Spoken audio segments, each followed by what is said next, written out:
It's time for Did You Watch It? How does this show work? We watch what we like, we talk about what we watched, and maybe you'll like what you hear. I'm Liz. I'm Isabel. Last night we watched episode 10 of The Bachelorette, season 10. The show aired on Monday, July 28th, 2014. Here's what we thought about it.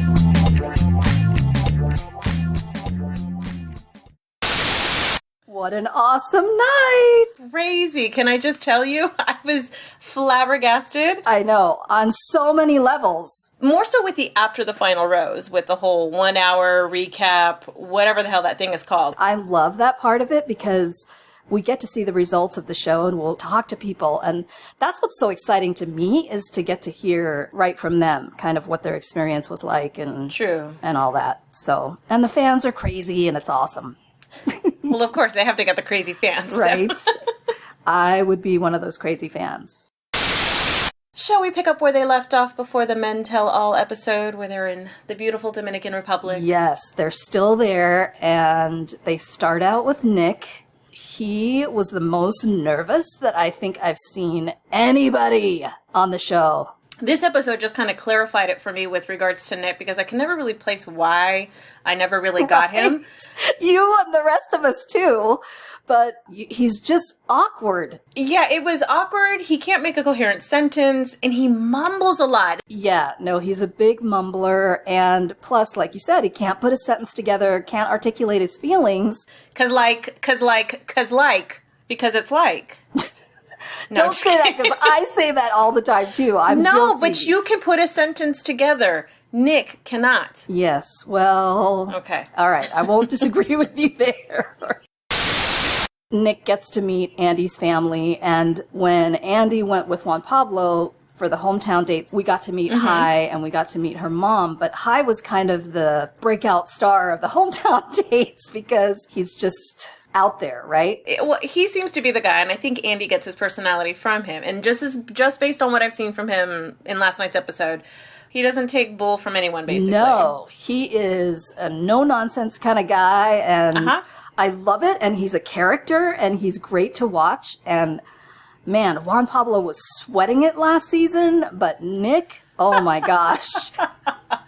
That was a cakewalk in comparison. Well, I'm sure he was intimidated. Yeah, totally. Both parents noticed it, too, which is hilarious. It was funny to hear them talk about it and say, oh, this guy was just so nervous.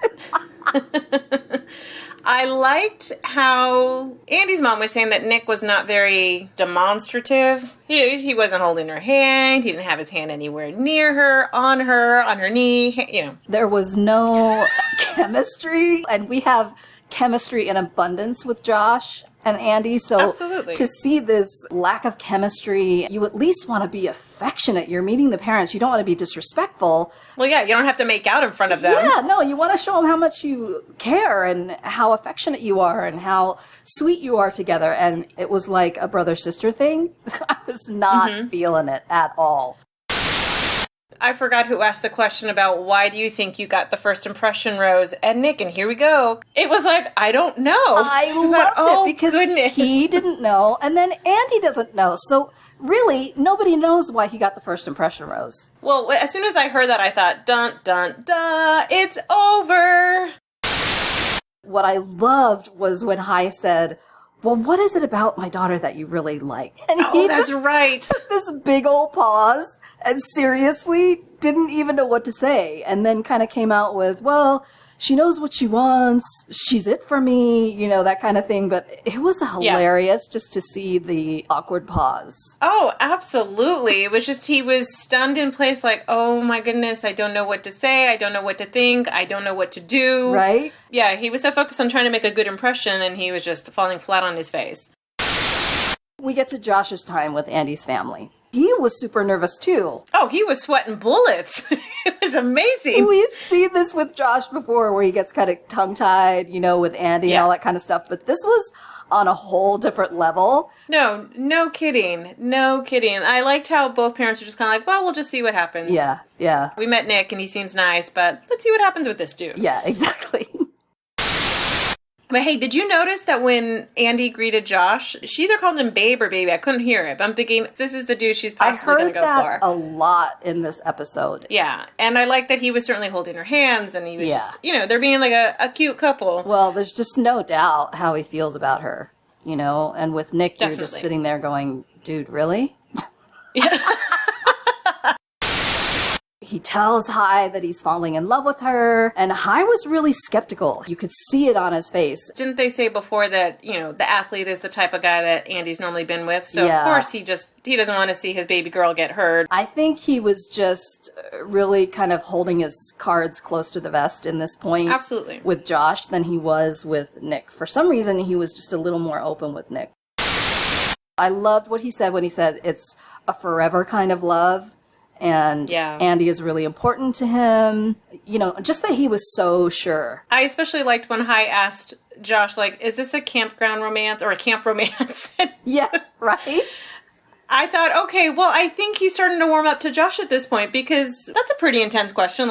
Yeah. And he just said right away, no, this is a forever kind of love. I'm not messing around.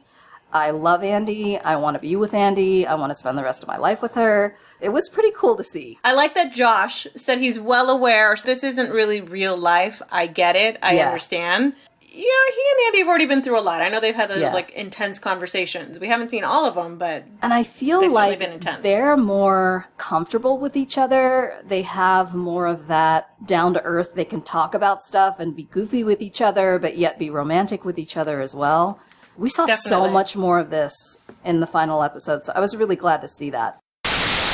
They wrap it up with Hai saying that he has faith in her, which isn't that awesome for a dad to say, I have faith in my daughter. She knows what she wants, and whoever it is that she picks, I have faith that she's going to make the right decision. So I thought that was really great. Mm-hmm. And that was not the same with Nick. Yeah, I mean, he was basically, Hai was like, yeah, I'm cool with it. Really, it's up to Andi, but Yeah. It's cool with me. And he said, he has no concerns about Josh, and Josh said he could see him as his in-law. That's a pretty big thing, to be in that uncomfortable situation and be so nervous, but at the end to say, yes, I could see this working out. The cutest thing about Josh's date altogether when he was saying he's just looking forward to not having to say goodbye to her. I like that too. I know. I don't know why, but that is just so stinking romantic that it just melts my heart. Oh, it melted my heart for sure. I know. Well, he's always melted my heart this whole season. I know, right? We're kind of mushballs when it comes to Josh. Well, who wouldn't be? My goodness, that smile, I know. That energy that he comes into the room and it's just oh, here he is. Yeah. Seriously, could she play with her hair any more on that date? Well, I understand you're on a boat and winds being what they are, but don't you bring a hair clip or something? It was really bad. My hair's not as long as Andi's, but I would know to bring something to pull that hair back because it bugs the crap out of me when my hair's blowing in my face. Exactly. Momentarily, sure, but the way she's sitting is just encouraging that. They get to the dinner part of the date, and he pulls out the baseball card that he made for her. I thought that was cute. Super cute and creative, and he called her Andi Murray, which is his last name. And just the stats, I just thought were so creative and so cute. I thought it was awesome. And I thought it was an adorable idea. It was very sweet. It shows that he's been paying attention. And I'll put that out there, so whoever my next dude is going to be, maybe he can make a baseball card for me too. Izzy, this can totally happen. Yes, it will happen. I know, it will. We're putting it out there. Nick's date was just so irritating. It was just full of mumbling, and I was turning the volume way up dude, what are you saying? I actually had to rewind a couple times. Wait, what did he say? It was just so annoying. I just thought, I can't wait till this date is over. It was just uncomfortable. I mean, I think it was because we saw all that fantastic chemistry with her and Josh, and then to have her see her kind of do this wah date with Nick, that it just seems so dull in comparison. It's oh, this is painful. I hear you. They do this off-roading thing, right? Yeah. And I was thinking, maybe they'll get stuck in the mud. I was thinking maybe they're going to get a concussion from all those bumps. Oh my god! Well, more so if they got stuck in the mud, then she can kind of see what Nick is made of. Because if he can't handle a situation of just being, Yeah. delaying the date by a couple hours, or they have to wait for someone to come help change the tire or whatever. Yeah. How would he have handled a situation like that? And I think it would have been very telling. Well, it was and I think it would have given Andi a clear answer.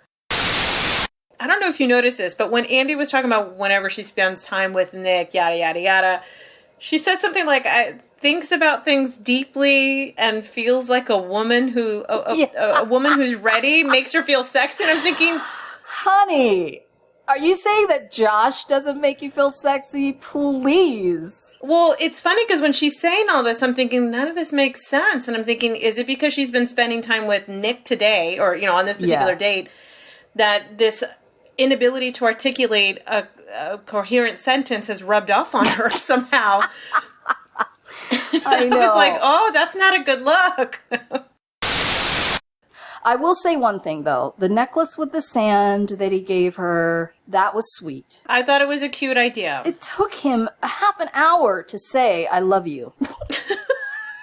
Oh, yeah, when he initially said, I love you, it's like, where is he going with this? I was looking at my watch going, really?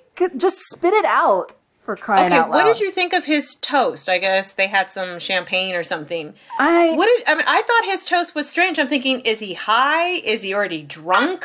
And then Andi did not help herself when she says, that she loves when he rambles. I thought, no, don't encourage this, Andi. This is not good. How can you love when someone rambles? I don't know. I mean, maybe she was trying to give him a compliment, any kind of compliment, and this is the only thing she can come up with. That's the only thing, I guess. But what was the toast? What did he say? I totally don't remember. I don't even remember what he said. But it just said, honestly, he like I said, he sounded high or drunk or a combination of both. It was being so ridiculous that you can't remember it, but you just know how you felt. Well, because I was just watching him. I thought, okay, I'm looking at his eyes. Are they kind of glazed over? Okay, did he smoke some pot or something? Or did he drink a lot before she came over to his room? What? Oh, my gosh. So we get to the morning of the decision, and this was really sad. And for the first time, I kind of felt bad for Nick. When you mean like when she went to his room and kind of sat down and said, I'm not feeling it. So she went to his room, and you see him answer the door, and he's like, hello? Because he's probably expecting Neil Lane to show up, right? They're going to look at rings, they're going to pick him out, all that kind of stuff, which is one of my favorite parts, by the way. So I think he was just completely stunned. When they were spending their last night, I mean, he was already jumping to conclusions like, oh yeah, it's totally going to happen. I could, she's giving me all the signs. So he's obviously reading into, well, she turned her head one way. That means she loves me. He was saying to her, I thought you meant it when you said all those things. And she didn't say anything specifically about Josh, or they cut it. Because he said, is it about us or is it someone else? And she didn't really answer, or we didn't see her answer. It's in a sense like you do know what you signed up for, right? He came onto the show where he knew there was going to be other guys. Yeah. He wasn't going to be the only one. It's not like they were just showing the journey. Did I just say journey? You did. But you know what? I said it earlier, so, we're both on timeout for that. Exactly. Well, that's all right. All we need to do is round it off with connection at some point. Connection and the journey.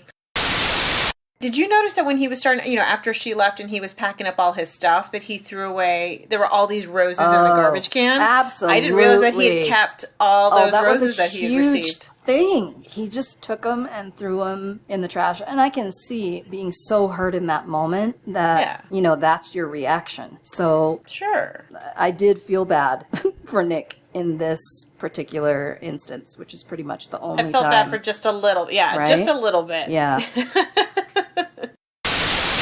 I thought it was a very sweet speech that Josh was giving her. Oh my what he was saying about finding love that is sung about and written about, and I don't know wonderful. What else. Everything they both said, my heart was melting. It was. Did you get a little verklempt? Did I get a little verklempt? This is me we're talking about, Izzy. I was like a mush ball mess with my Kleenex. It was just like, oh my gosh, she picked him. Oh, listen to what they're saying. Look at how they're looking at each other. Yeah, I think we already knew she was going to choose Josh once she sent Nick home. But when, Josh was saying his sweet words to her, I was like, getting a little misty eye. It was just, it was super mushy, and I freaking loved it. And I liked her response. I kind of fell for it in that sense. When she was doing her speech, and I saw the way she was holding his hands, and I thought, oh God, is she just going to say she can't handle it, you know? And then she says, you know, I was so scared, and what I realize is that that's love. Yep. I've been in love with you from the first minute you stepped out of the limo, and all this kind of stuff. And I swear to God, I was like jumping around my apartment. I was just so excited. Yeah.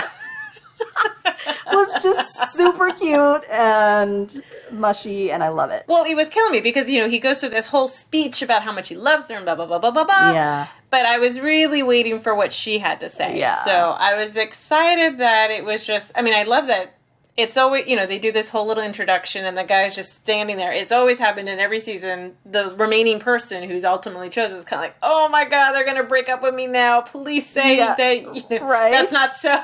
And it was just, yeah, I loved it. I loved listening to just him express his heart, and then finally listening to her speak from her heart with no, you know, restrictions, and just pretty much wild abandon, hesitation. Right? Yeah, I loved definitely. it. I thought it was great. Okay. And it looked like they were already married by the time they were speaking. I know, and right? Wow. I love it. I was like, did they just get married or they just got engaged, right? Because they're already drinking. I mean, the look of relief on Josh's face, like, oh, it was amazing. It was, you know, everything that he was feeling was reciprocated by Andy. So he's just like, oh, thank goodness. And then he picks her up and carries her off the little dock thing, and they show them later, you know, dangling their feet off the dock and just talking. And I just thought, oh my gosh. And watching the sunset, which I thought was absolutely adorable. It's amazing. I loved it.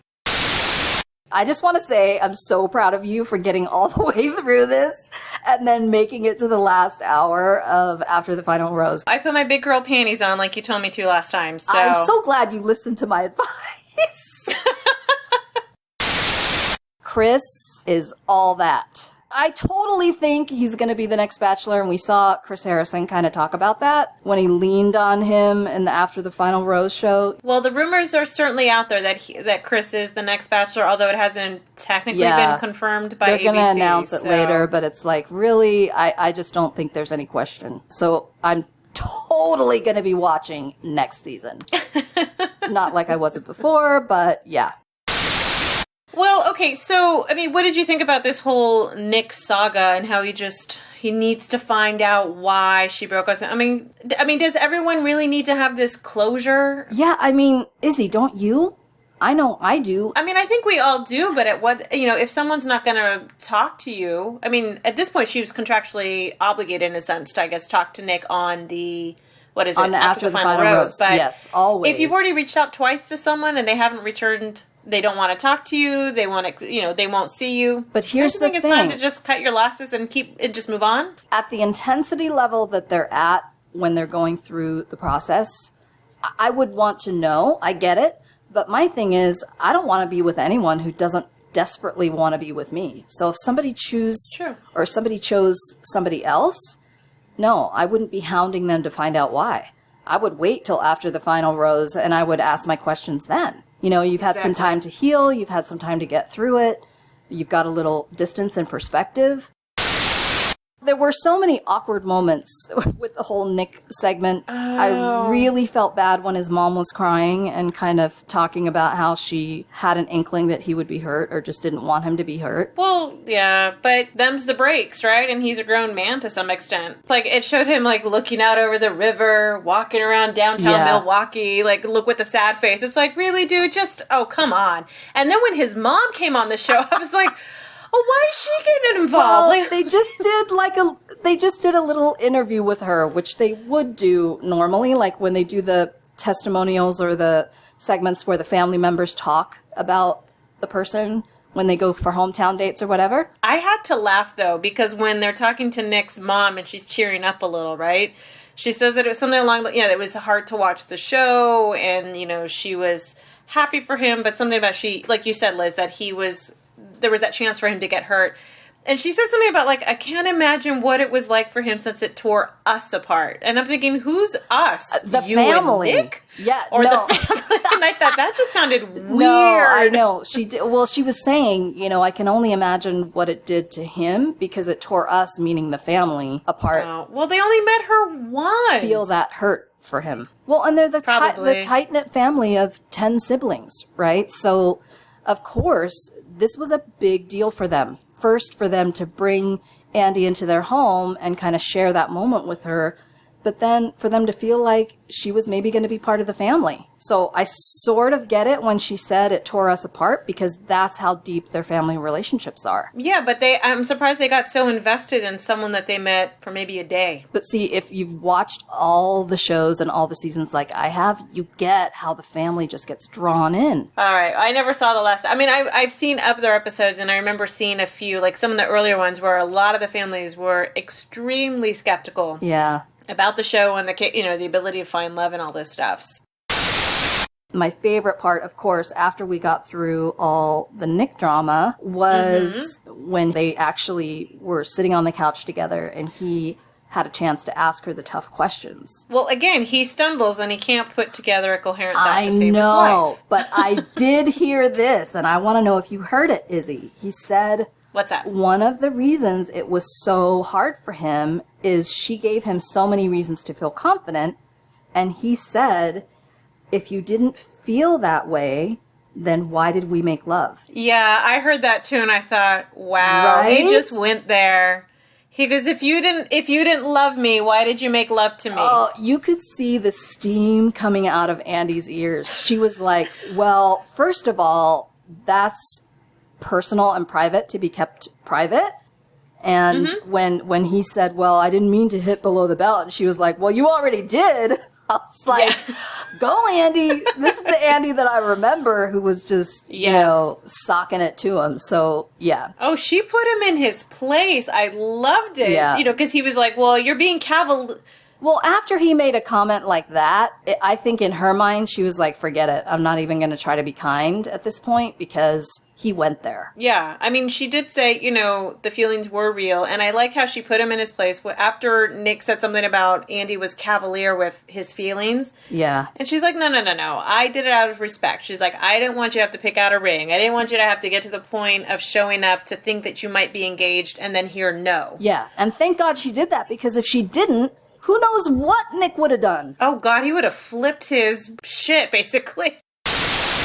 But then we get to the best part, which is when Josh comes out and they get to have their time together. It was so awesome. Well, I mean, obviously, there's still the giddy couple that we saw at the finale. Totally giddy. And, you know, Chris Harrison says, you guys can't keep your hands off each other. And then they were saying, you know, that they've been wearing disguises and trying to go to each other's houses because they live just 5 minutes apart. Which it works out well. So I think it would bode well for this particular couple to eventually get married. Yeah. Let's hope they do. Well, I just think it was great because he said, you know, we went all over the world to find each other and we were 5 minutes away from each other. That was cute. That's our time for today. You can follow us on Twitter at @didthelletteru. Watch it. You can also find us at iTunes. Let us know what you think. Thank you for listening.